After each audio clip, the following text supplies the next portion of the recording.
Setelah berhasil bunuh berapa tahunnya Abu Bakar, terjadi perdamaian. Berarti kan ibaratnya 1-0. Karena ada perdamaian, mereka nggak puas. Gimana caranya untuk membalas dendam mereka? Dibiarkanlah perdamaian di 1 tahun, 2 tahun, sampai di tahun 8 di bulan Sya'ban. Khuza'ah sedang berada di Mekah. Tiba-tiba Bani Bakar menyiapkan pasukan menyerang Khuza'ah. Terjadi pertempuran kejar mengejar sampai masuk di Makkah, di titik nol kota Makkah, artinya di tengah-tengah Masjidil Haram dan di Ka'bah. Umumnya orang-orang Arab kalau sudah masuk di tanah haram, mereka berhenti perang karena mereka memuliakan tanah itu. Tapi yang terjadi pada Bani Bakar tetap mengejar Khuza'ah dan tetap memerangi. Yang menjadi masalah adalah ikut sertanya Quraisy. Apa yang dilakukan Quraisy? Quraisy menyediakan alat-alat perang kepada Bani Bakar. Bahkan para ahli sejarah mengatakan Quraisy juga ikut serta perang. Kenapa Quraisy? Apa hubungannya Quraisy sama Khuza'ah? Kan yang perang itu Bani Bakar dan Khuza'ah. Quraisy memerangi Khuza'ah karena Khuza'ah ada di kubunya siapa? Ada di kubunya Rasulullah alaihi wasallam. Lihat ya bagaimana ini semua terjadi. Ini semua ketentuan Allah untuk kemudian Nabi menaklukkan Makkah. Karena nggak bisa dibayangkan kalau 10 tahun ini berjalan, Rasulullah sudah wafat. Rasulullah sudah wafat dan Makkah masih dikuasai Quraisy.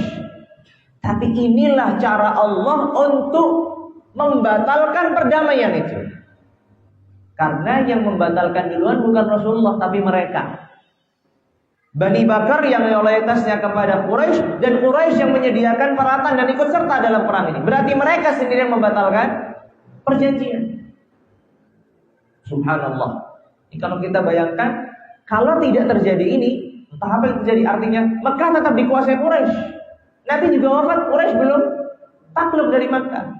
Tapi Allah takdirkan adanya Bani Bakar dan Bani Khuza'ah. Sehingga mereka bertempur. Lalu kemudian Quraisy membantu, akhirnya Rasulullah menyiapkan pasukannya untuk menaklukkan Makkah. Karena kemudian senior-senior Khuza'ah yang merasa dikhianati karena mereka tidak siap untuk bertempur, langsung segera melaporkan itu kepada Sayyidina Rasulullah alaihi wasallam. Ketika dilaporkan, maka Rasulullah di sini mengambil satu tindakan, yaitu menyiapkan pasukan untuk menaklukkan Makkah. Quraisy yang sadar telah berkhianat mulai panik. Karena tahu berarti berikutnya adalah kita langsung berhadapan-hadapan lagi dengan Rasulullah.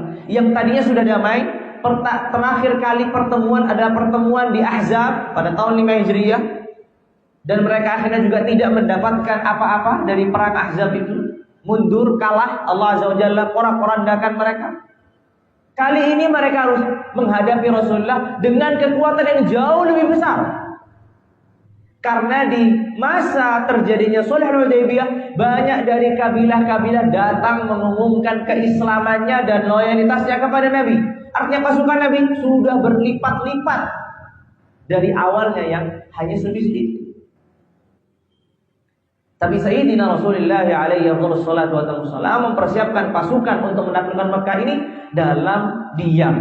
Artinya tidak banyak bercerita, tidak mengumumkan di antara kaum muslimin. Rasulullah hanya panggil satu, siapkan. Begitu pelan-pelan.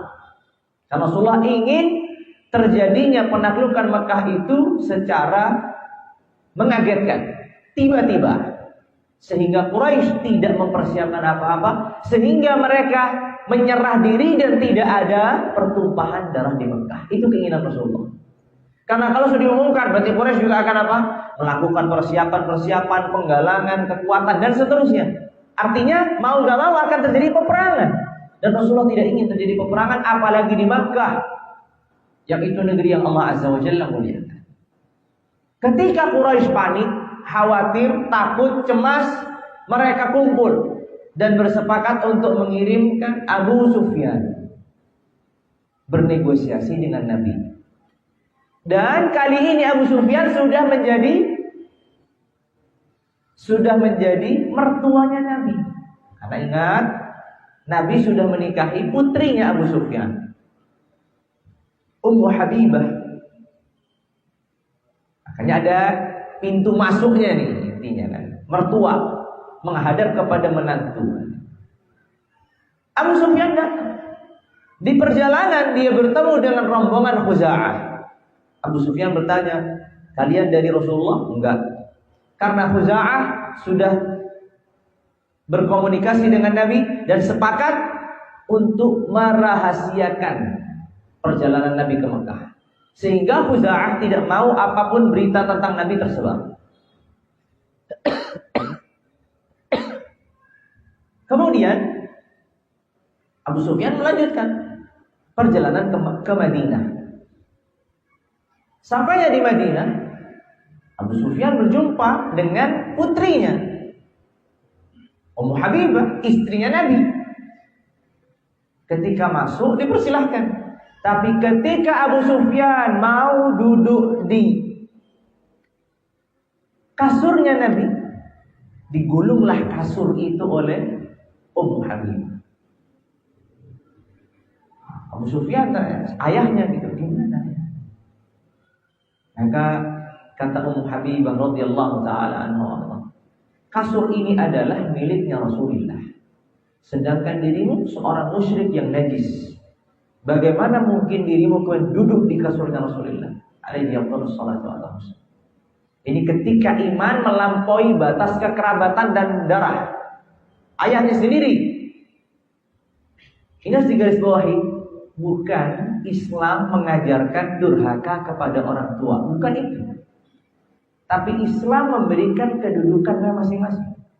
Bayangkan ini kasurnya Rasulullah, lalu kemudian mau disinggahi dan diduduki oleh musuhnya Rasulullah. Kita tahu Abu Sufyan ini dari awal perang, pertama kali dari perang Badar, perang Uhud, dia tokohnya.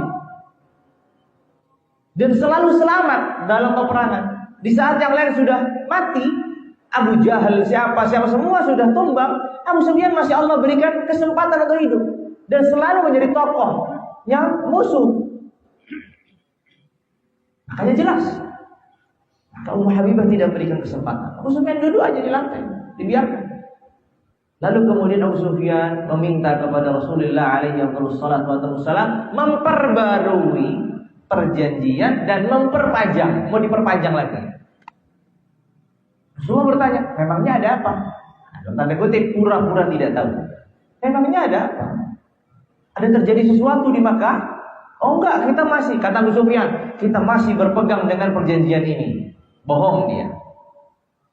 Padahal Rasulullah sudah tahu dengan seluruh rincian yang terjadi.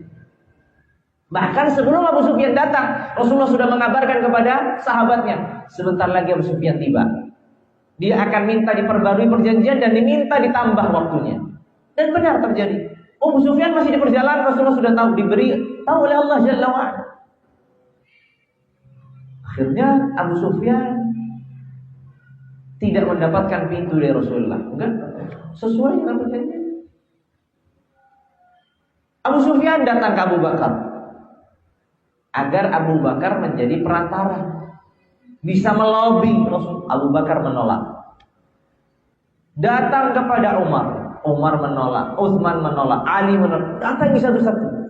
Sampai-sampai Abu Sufyan datang ke rumahnya Ali dan melihat Fatimah sedang merawat Al-Hasan, sedang mengurusi Al-Hasan. Kata Abu Sufyan, aku boleh minta enggak biar Al-Hasan ini menjadi perantara? Padahal Hasan masih kecil.